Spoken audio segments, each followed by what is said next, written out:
और विशेष आनंद सर से अनुरोध है, जितने भी साथी बाहर हैं उनको अंदर भेज दें। 20 मिनट बैठे शांति से, सुने समझे, फिर प्रश्न करें। उसके बाद में हम यहाँ से उठेंगे। इसके बाद संघ का जो खाना है जो जमा हुआ है वो, और जो साथी किसी कारण से नहीं लेकर आ पाए हैं, वो सब भी बगैर संघ के खाने के, संघ के प्रसाद के बगैर यहाँ से प्रस्थान नहीं करेंगे। तो सुधीर राय सर से मेरा अनुरोध है वो आए और संघ का जो कॉन्सेप्ट है, संघ क्यों जरूरी है, उस विषय में हमारे साथियों को लाभान्वित करें। सुधीर राय सर।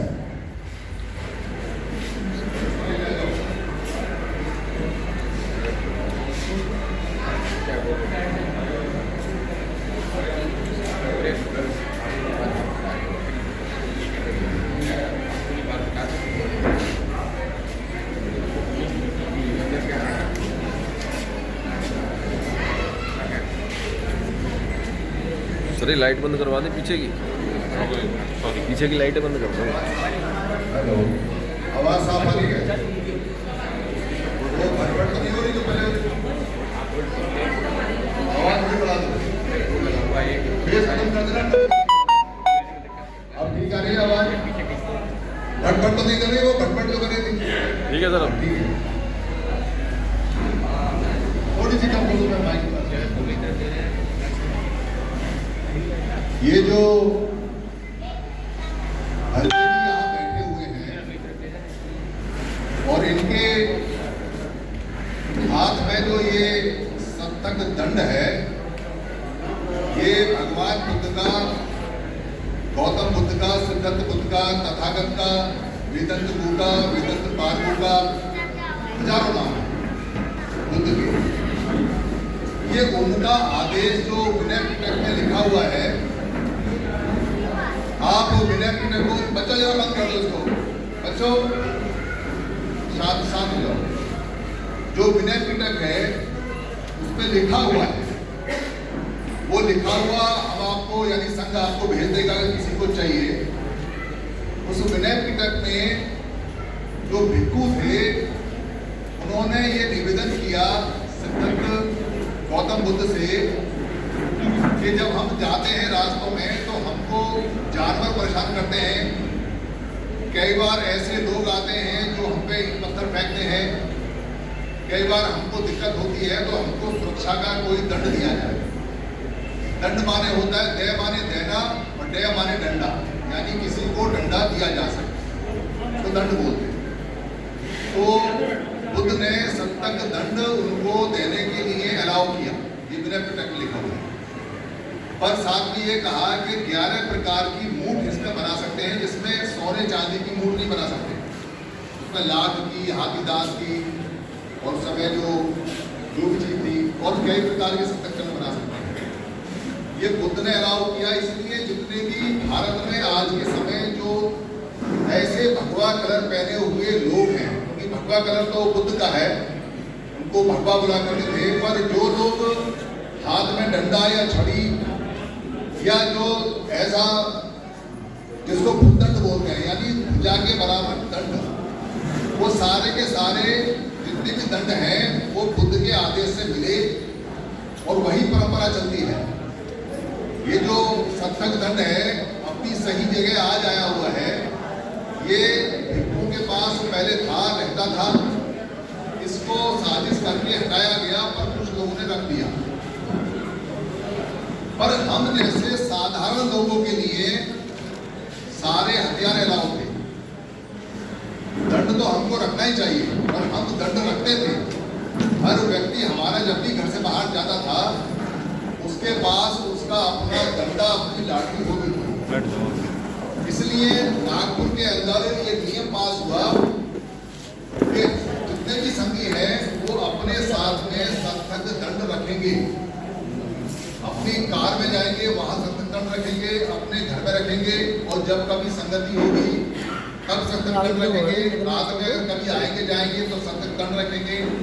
और जो लोग फुल टाइमर बन चुके हैं, जो 24 घंटे संघ का काम करते रहते हैं, उनको सप्तक दंड रखना चाहिए।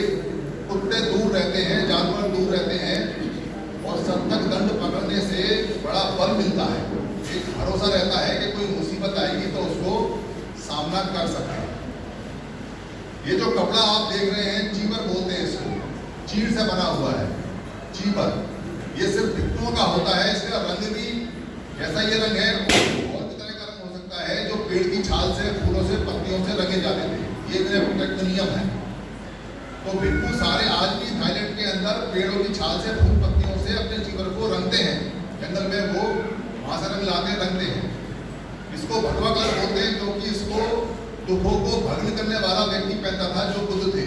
उनको भग्नवान बोला करते थे, तो उनके कपड़े को भगवा करके बोला करते थे। ये रंग वहां से चला है। उससे पहले पूरे भारत में ये रंग नहीं हुआ करता था, भगवा बोलते हैं। बुद्ध ने सारे जितने भिक्षु थे उनके संग में, क्योंकि उनका धम्मिक संघ था, भिक्षु संघ जो था वो धम्म को सिखाता था, तो उन्होंने सबकी शक्लें एक सी कर दी, सबके बाल हटा दिए, मुंह दाढ़ी हटा दी और सबको एक साथ चीवर, एक साथ कपड़ा दिया। उसके बाद जितने भी दुनिया में जिन लोगों ने जो संघ बनाए, उन लोगों ने अपने संघों में कपड़े अलग तरह के रखे पूरी दुनिया में। आज भी जो ये चीवर है, दुनिया के अलग अलग हिस्सों में 13 प्रकार का चलता है। इसको वहाँ रॉ बोलते हैं, मंग का रॉ, हम इसको चीवर बोलते हैं, वो चीवर भी बोलते हैं। और जो अलग अलग और लोगों आए, जिन्होंने अलग मत चलाए, संघ चलाए, वो लोग भी ऊपर से नीचे तक का लबादा या रॉ या चोंगा इस तरह का पहनते हैं। ये प्रचारकों की एक खास तरह की कपड़ा इसलिए पहनाया जाता है ताकि अंदर जो उन्होंने कपड़ा पहना हुआ है उसका समाज के ऊपर कोई खराब प्रभाव ना पड़े, शरीर पूरा ढक जाए। और कोई कपड़े पहन के भी अगर बात बताता है तो उसका कपड़ा एक सा रहे। इसलिए नागपुर के अंदर ये तय हुआ कि आज के बाद से, यानी नागपुर के बाद से, हम लोग जो भी यहाँ बैठेंगे और जो संघ को संबोधित करेंगे वो समण संगी जो हमारा परिवत है, परि माने चारों तरफ लपेटा हुआ और वत माने वस्त्र, हम समण संगी परिवत पहनेंगे। हम चीवर नहीं पहन सकते, क्योंकि चीवर जो होता है वो भिक्षु पहन सकता है, जो धम्म सिखाएगा वो पहन सकता है। हम धम्म नहीं सिखाते हैं, हम सामाजिक नियम सिखाते हैं, हम संघ के नियम सिखाते हैं। इसलिए हमारा ये वाला चलता है, क्योंकि उपासक सारे के सारे सफेद रंग के कपड़े पहना करते थे पहले, और भिक्षु अलग रंग के पहना करते थे। बंदे जी को यहाँ इसलिए बैठाया है क्योंकि हमारे समर संघ में लिखा हुआ है कि जितने भी हमारे संत हैं उनका एक स्थान, एक स्टेप ऊपर रहेगा। इसलिए बंदे थोड़े से आगे हैं और मैं थोड़ा सा पीछे हूँ। ये हमेशा ध्यान रखना, जब कोई संत आए, कोई भिक्षु आए, कोई भिक्षु आए, तो उनको एक स्टेप ऊपर बैठाना चाहिए। और अगर एक स्टेप ऊपर ना बैठाओ तो थोड़ा आगे करके बैठाना चाहिए। उनको चाहे आप कुछ कहो ना कहो, पर उनको सम्मान देना समण संघ की ड्यूटी है, वहाँ लिखा हुआ है, इसलिए उनको देना चाहिए। वो हमारे सारे संत हैं, इसलिए ये संतक दंड चलेगा आपके बाद से। और ये जो समण संघी परिवत है, ये सबको अपना अपना बनवाना पड़ेगा। ये सैंपल के लिए आया है। इसमें समण संघ वाले जो भी इसमें चेंज करेंगे, हाउस में जो भी चेंज होगा, जैसे पास होगा उसके बाद में ये मिल जाएगा और आप अपने अपने साइज का इसको बनवा सकते हैं। अगर कोई साइज का ना भी बनवाए तो उसको यहाँ मिलेंगे, वो पहन के यहाँ हो जाएगा। इसे पहनकर बहुत अच्छा महसूस होता है। अच्छा महसूस इसलिए होता है कि ऐसा लगता है कि हमें हमारे समण संघ होने का, संगी होने का, हमारे इतने सारे लोग होने का एक अस्तित्व प्रदान होता है। अभी तक हमने औरों को देखे, अभी तक हमने औरों को पहने हुए देखा। हमने देखा कि और जो संघ के लोग हैं वो इसको पहनते हैं, जब उनके कार्यक्रम होते तो बड़े बड़े चोंगे वो पहनते हैं। पर आपने देखा होगा कि समण संगी यानी समण जो लोग हैं वो चोंगा नहीं पहनते, क्योंकि उनके चोंगे छीन लिए। ये सम्मानजनक कपड़ा होता है। पूरी दुनिया में वन पीस ड्रेस जो होती है, एक ही तरह की बनी हुई जो ड्रेस होती है एक सी, और जो इसको वो लोग जो बताने वाले हैं पहनते हैं, वो हमारे यहाँ से लुप्त हो गई, जबकि थी हमारे भिक्षुओं की थी। इसलिए हम भिक्षु नहीं बन सकते क्योंकि हम गृहस्थ लोग हैं, पर हम काम भिक्षुओं वाला करते हैं। इसलिए सफेद रंग का ये जो समण संगी परिवत है ये चलेगा। और इसको पहन के देखिए, ये जो संतक दंड है इसको हाथ में लेके देखिए, इसको फोटो खिंचवा के देखिए। इसके साथ में आपको गर्व की अनुभूति होगी, आपको लगेगा कि आपके अंदर 100 हाथियों का बल आ गया है। ऐसा महसूस होता है इसे पहनते ही। क्योंकि ये संघ का वक्त है, ये पूरे संघ का है, तो लगता है जैसे संघ का पूरा बल आ गया। ये ठीक ऐसे है जैसे पुलिस वाला अगर अकेला भी कहीं होता है और वो कहीं जा रहा होता है, अगर उसके पास उसकी वर्दी है तो कोई उसको हाथ नहीं लगा सकता, क्योंकि वो जो वर्दी है वो खाली खाकी कपड़ा नहीं होता, वो पूरे डिपार्टमेंट की शक्ति लेके चलता है। अगर आपने उस पुलिस वाले को कुछ कह दिया, कुछ उसको तुमने कुछ नुकसान पहुंचा दिया, कुछ उसको डंडे वंडे मार दिए, कुछ चोट पहुंचा दी, तो वो तो मारा जा सकता है, वो तो पिट जाएगा, पर उसका जो शक्ति बल है पूरा डिपार्टमेंट वो आपको छोड़ेगा नहीं। वैसे ही सेना का होता है।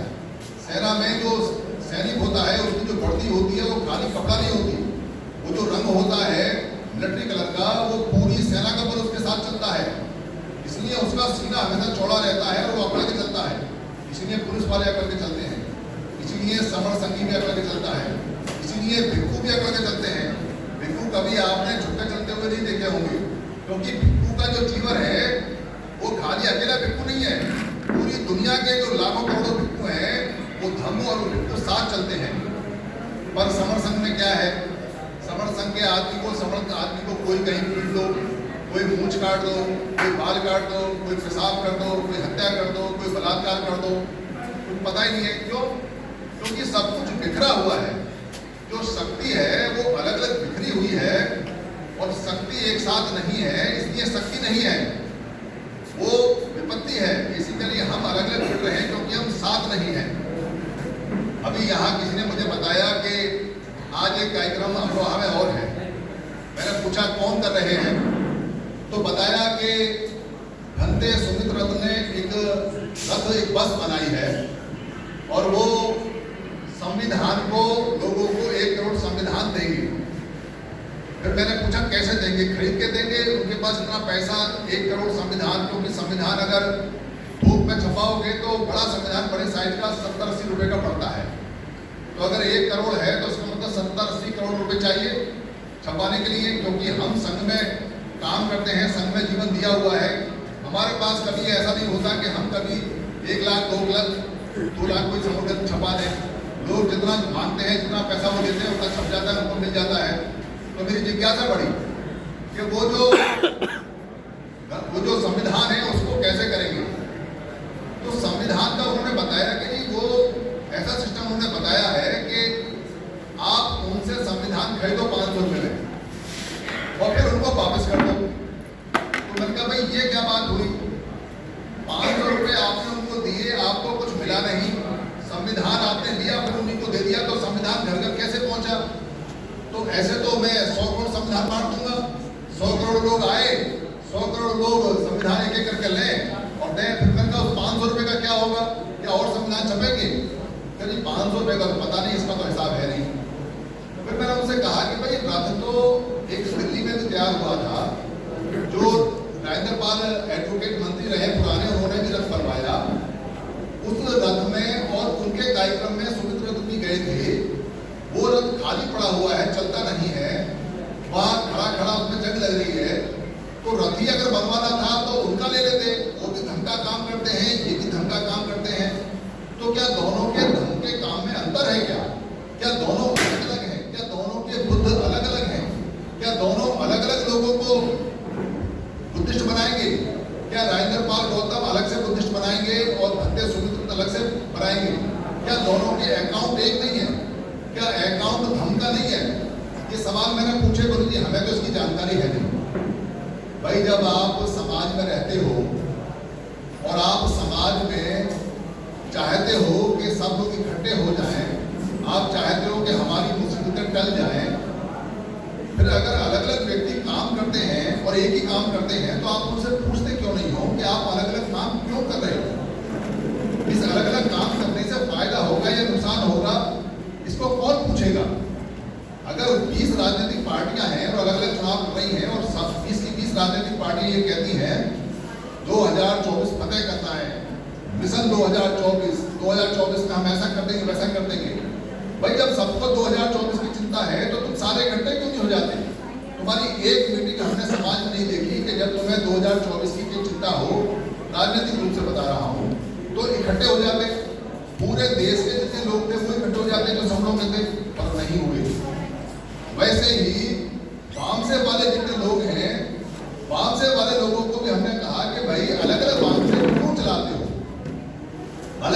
चंदा क्यों लेते हो? क्या फायदा है इसका?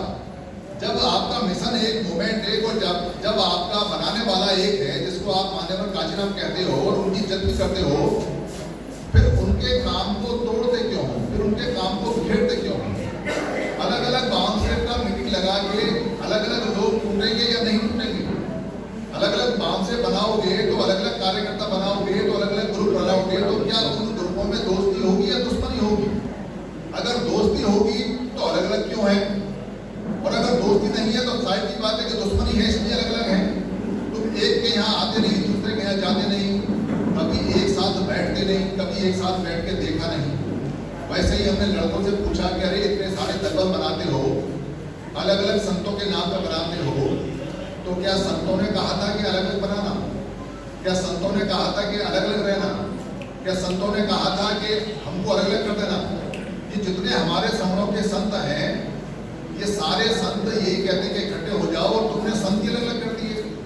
तुम आपस में लड़ने लगे कि मेरा संत कबीर है, मेरा संत रविदास है, मेरा संत गाडगे है, मेरा संत नामदेव है, मेरा संत बौद्ध भिक्खु है, मेरा संत बुद्ध है, मेरा संत सतनामी है, मेरा संत घासीदास जी है, गुरु घासीदास है, मेरा संत हरचंद ठाकुर है।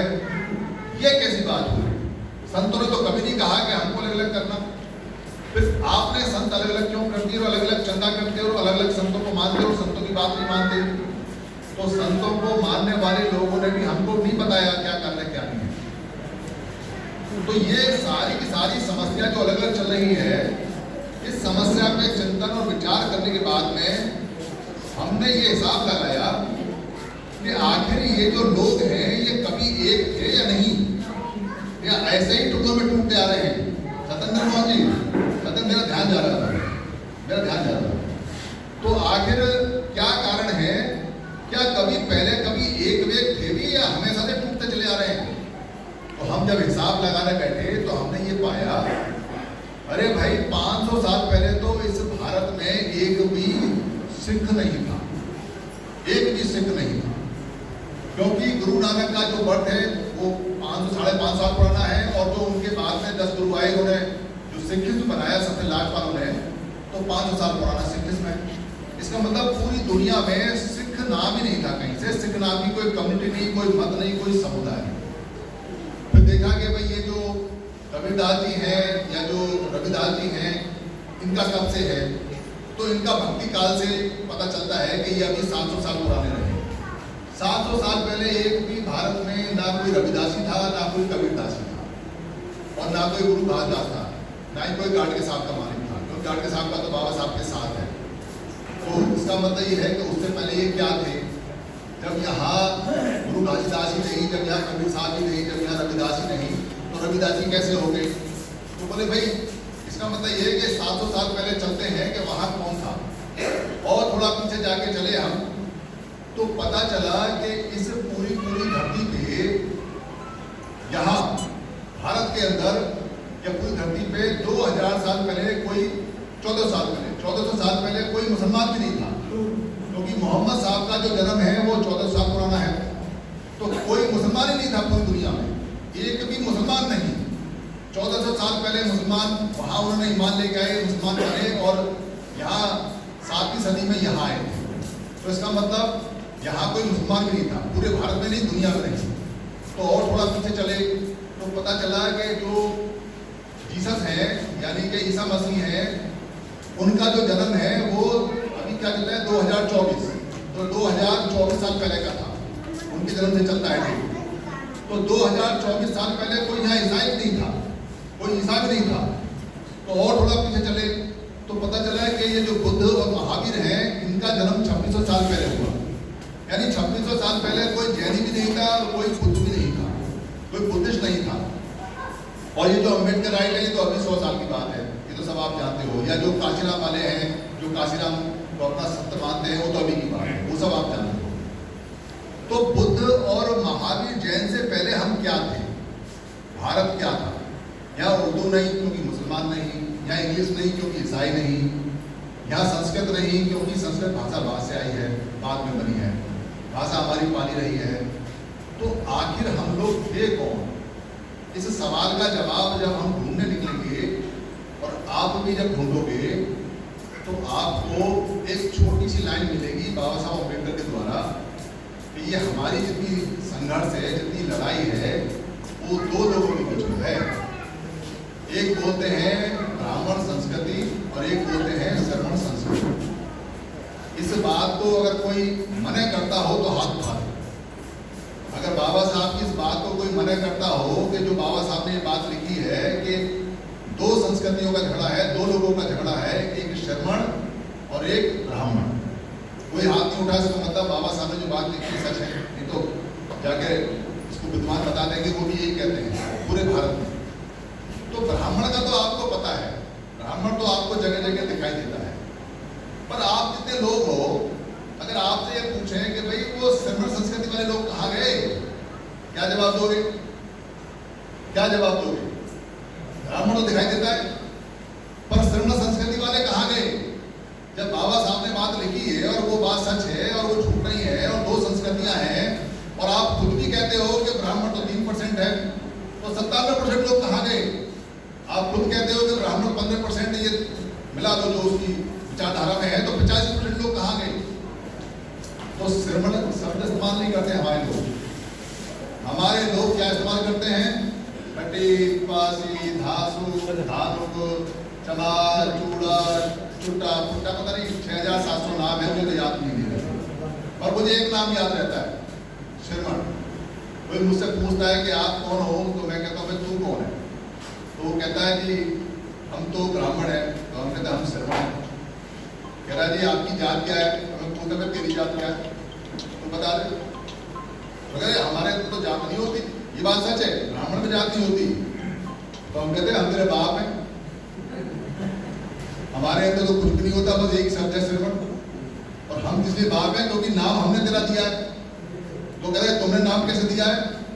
नाम हमने इसलिए दिया है क्योंकि हमारा जो नाम था पुराना वो था समण, पाली में, जिसको संस्कृत करके श्रमण बोलते हैं। और समण का मतलब होता है समता में रमण करने वाले लोग, जो कि भारत में सारे थे। और वम का मतलब होता है विपरीत लोग, समता के विपरीत वम। तो तुम लोग जब बाहर से आए, गोरे गोरे सफेद रंग के, इनको हमने अवर्ण कहा। अवर्ण मतलब जिनका रंग नहीं था। तो नाम हमने दिया, हमने कहा कि तुम वम लोग हो, तुम्हारी भाषा उल्टी, तुम्हारा क्रियाकलाप उल्टा, तुम्हारी संस्कृति जीरो, तुम्हारे पास कोई कल्चर नहीं, कोई संस्कृति नहीं, तुम्हारा रंग सफेद, तुम्हारी हाइट पत्नी नाक के छोटे से ऊपर से आए पहाड़ों से, तुम्हारे बाल हमारे उल्टे, हमारे काले, तुम्हारे अलग तरह के, तुम्हारा रीति रिवाज उल्टा, हमारा कल्चर समता पे आधारित, तुम्हारा कल्चर जो तुम लेके आए साथ में वो कैसा, लड़ाई पे आधारित। तो हम पाली में वम बोलते थे। वम माने उल्टी, वमती, लेकिन वम आ रही है, कहते वम आ गई, वम इसको वम आ रही है, यानी उलट, उल्टी। तो हमने नाम दिया ममता में रमण करने वाले उल्टे लोग, उल्टे तरह की कल्चर वाले लोग, उल्टे तरह की सभ्यता वाले लोग। तो बाप कौन हुआ? जो नाम रखता है। तो नाम किसने रखा? जोर से बोलो, नाम किसने रखा? किसने रखा? समणों ने। तो हम कौन है? और जब बाप अपना पता भूल जाए और अपना नाम भूल जाए तो क्या बन जाता है? नौकर। देश चला गया, कल्चर चली गई, भाषा चली गई, महापुरुष चले गए, जमीन चली गई, खेत चले गए, जानकारी चली गई, राजा की जो पदवी थी वो चली गई, सेनापति की पदवी थी वो चली गई, ये विश्व गुरु की पदवी बची हुई है जो बुद्ध के नाम है, ये भी खिसकने वाली है।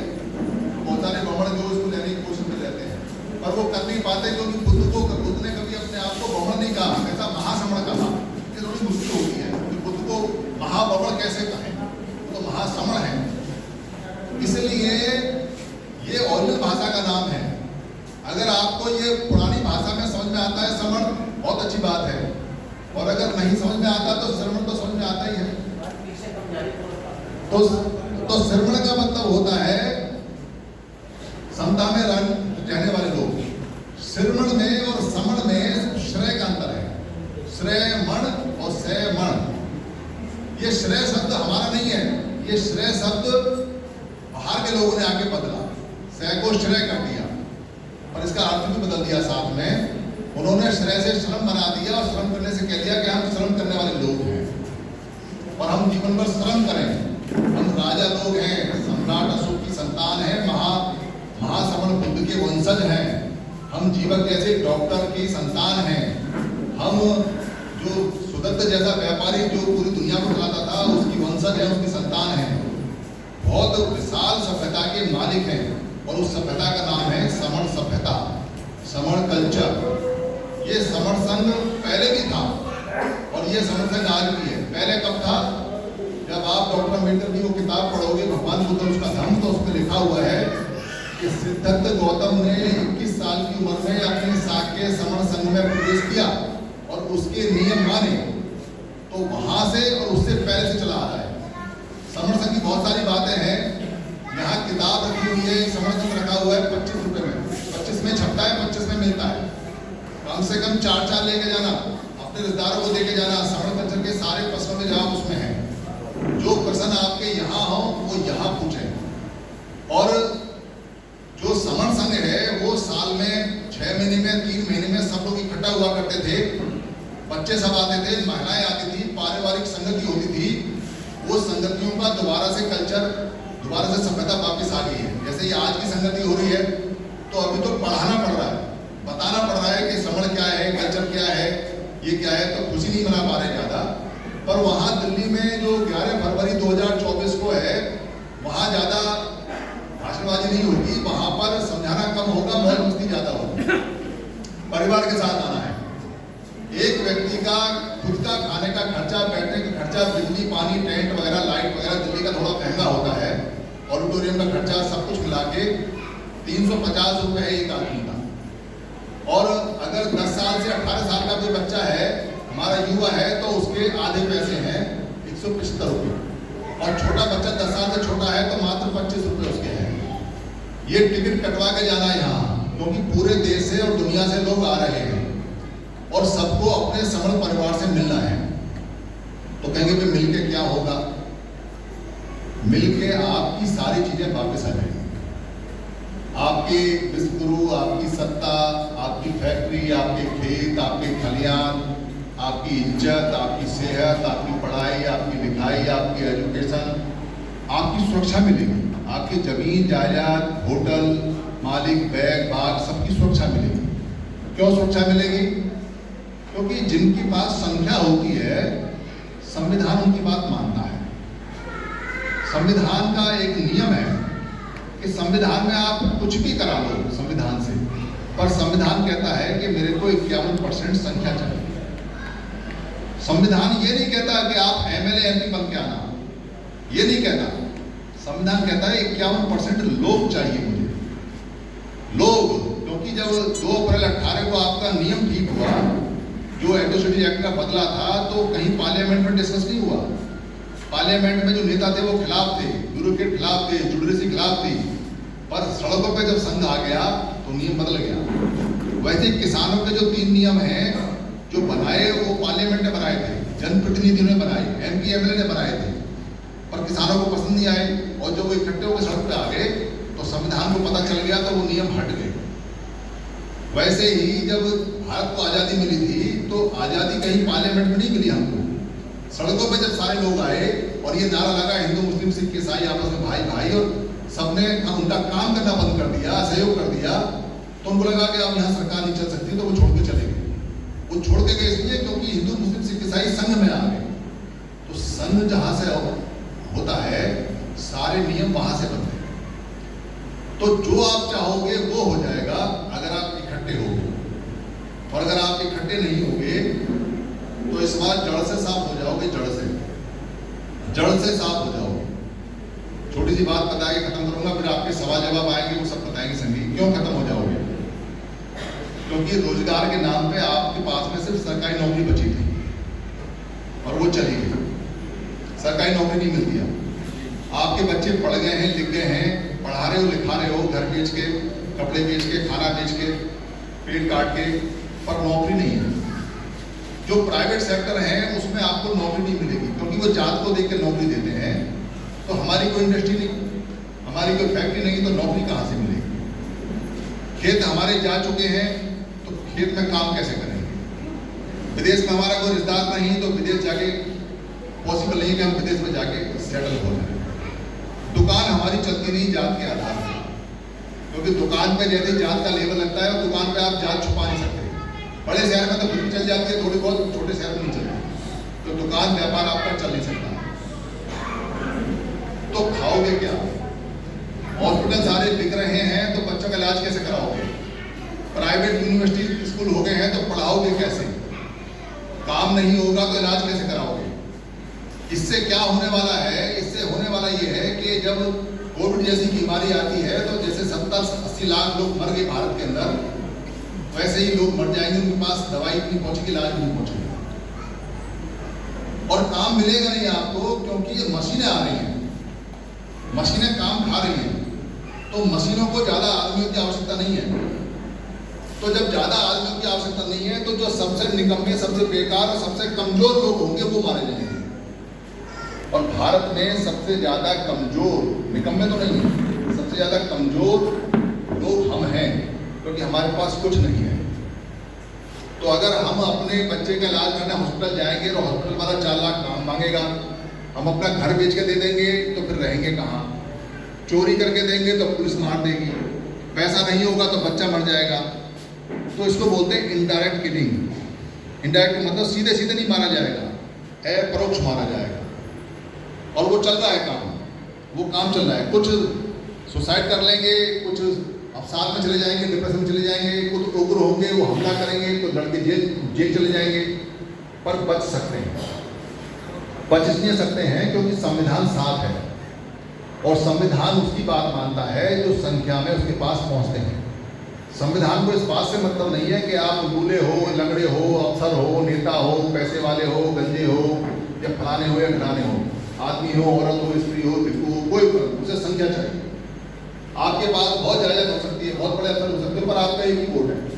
कोई बहुत गरीब हो सकता है, उसके पास खाने की रोटी ना, उसका भी एक वोट है। ये संविधान की खूबसूरत बात है, पर ये तभी तक काम करेगी जब तक आप इसका इस्तेमाल करने लायक रहोगे।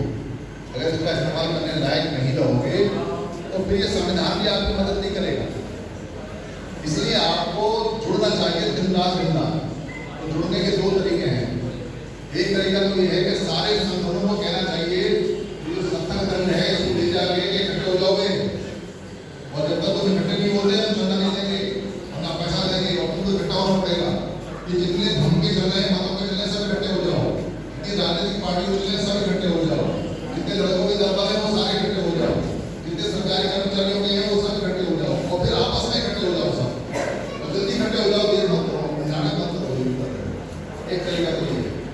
और दूसरा तरीका ये है कि हम इकट्ठे हो जाए, और अच्छा ये रहेगा कि हम दोनों तरीकों पे चलें। उनको भी कहते रहे कि इकट्ठे हो जाओ, और हम भी इकट्ठे होते चले जाए। तो जिनको बात समझ में आती है वो समर संघ में अपना नियम चेक करें, समर संघ को देखें, समर संघ को पढ़ें, सवाल करें, जवाब करें। समर संघ अच्छा लगता हो तो लग जाए इसमें। तो पहले भी जीते थे, फिर जीते की गारंटी है।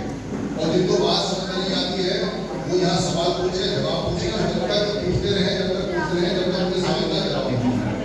मेरी किसी बात से अगर किसी को कोई हानि हुई हो तो मैं संघ से माफी मांगता हूँ। संघ मुझे माफ करे, संघ मुझे माफ करे, संघ मुझे माफ करे। संघ माफी, संघ माफी, संघ साधु साधु साधु।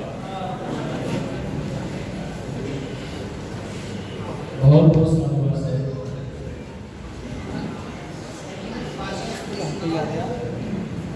संघ के लिए साधुवाद है, संघ के लिए साधुवाद है। और हमें भी यहाँ जो आनंद हुए, हम सभी को साधुवाद करते हुए सभी का मंगल करते हैं कि हमें एकत्र होना पड़ेगा, और तभी हम अपना जो सपना है बाबा साहब का, तभी हम साकार कर पाएंगे। हम बाबा साहब के ऋण को, चाहे हम अपने शरीर की चमड़ी भी उतार कर उनके चरणों में रख दी जाए तो तब भी हम ऋण नहीं उतार पाएंगे। तो हमें समझना होगा और अपना दीपक स्वयं बनना होगा, अपने को जानना होगा। तो देश गुलाम के 3 कारण होते आए हैं और अब भी हम गुलामी के कगारों की तरफ जा रहे हैं। हमें सतर्क हो जाना चाहिए। सबसे पहले शिक्षा पर बैंड लगा दो, दूसरे नंबर पे संपत्ति से बेदखल कर दो और तीसरे नंबर पे आप हथियार नहीं रखोगे तो आप लड़ाई कैसे लड़ोगे। इसलिए हमें जो ये स्तंभ है, ये हमें जो है समानता का ज्ञान दे रहा है। हमें एक होना पड़ेगा और तभी हमें जो है आगे बढ़ना होगा। इसी बात पर हम अपना थोड़े से 2 शब्दों में विराम देते हैं। सभी को साधुवाद है और सभी के लिए मंगल कामना है। साधु साधु साधु साधु साधु। बहुत बहुत साधुवाद। अब आगे ये है कि प्रश्न और उत्तर होंगे। मतलब जो संघ में आप लोगों ने समण के बारे में जाना, संघ के बारे में जाना, संघ के गोल्डन नियम जाने, ये सारा कुछ जाना है।